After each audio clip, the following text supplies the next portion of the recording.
argita miti gaaffiinsi gaafadhu kana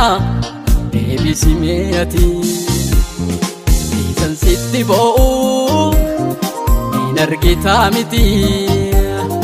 gaaffiinsi gaafadhu kana deebisi meeti rakkoo ta'ee yommaa na boosisu abdii koo kutadhee iddoo koo gadi lakkisu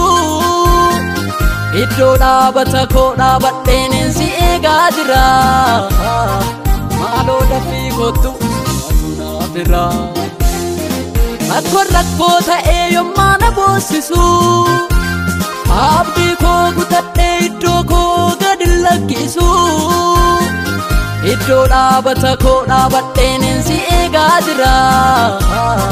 maaloo dafii kottu atu naaf irra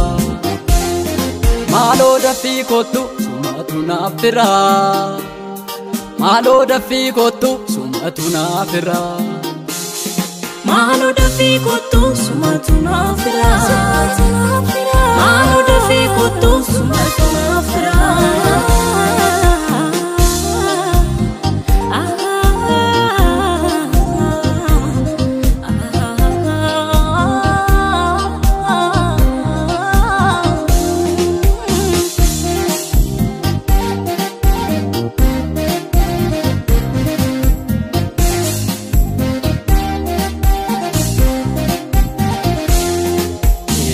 nabdadhee na gargaara jedhee hin turre hin bullee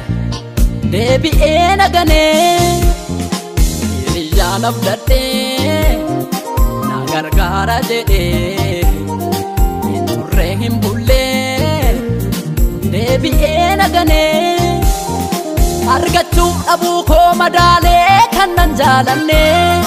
har'a na jaallatee bor kan nan jibbine guyyaa hundumayyuu faara naaf toleessa guyyaa isaan eeggadha addaddee fannoosa argachuu dhabuu koo madaalee kan nan jaalanne har'a na jaallatee bor kan nan jibbine guyyaa hundumayyuu faara naaf toleessa guyyaa isaan eeggadha addaddee fannoosa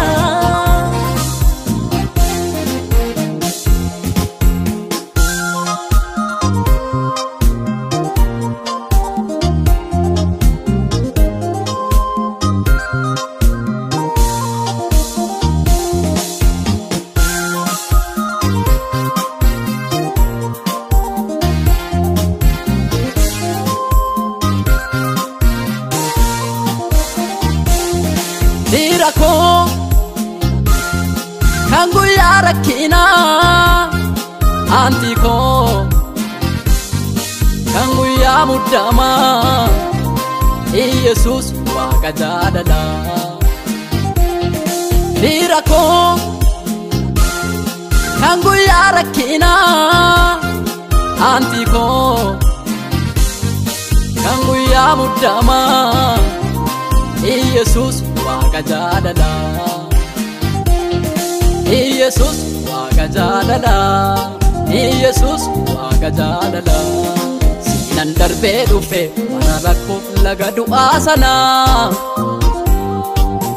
asiin nageessee nan gattuu siina manaa siinan darbee dhufe mana rakkoof laga du'aa sanaa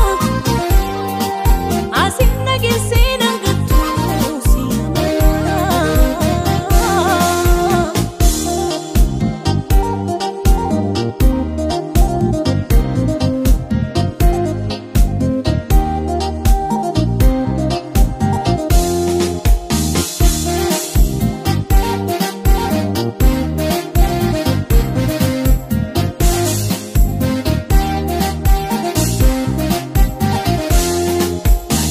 nammeetu yaa kakuu eegu deemsi koo si faana ansiina nan fiigu na ilchee nammeetu yaa kakuu eegu deemsi koo si faana ansiina nan fiigu Oso ati dhufte na wayyaa Jamni koo akka malee mana keetti faayaa Oso ati dhufte na wayyaa Jamni koo akka malee mana keetti faayaa Maaloo dafii kootu sumatu naaf jira Maaloo dafii kootu sumatu naaf jira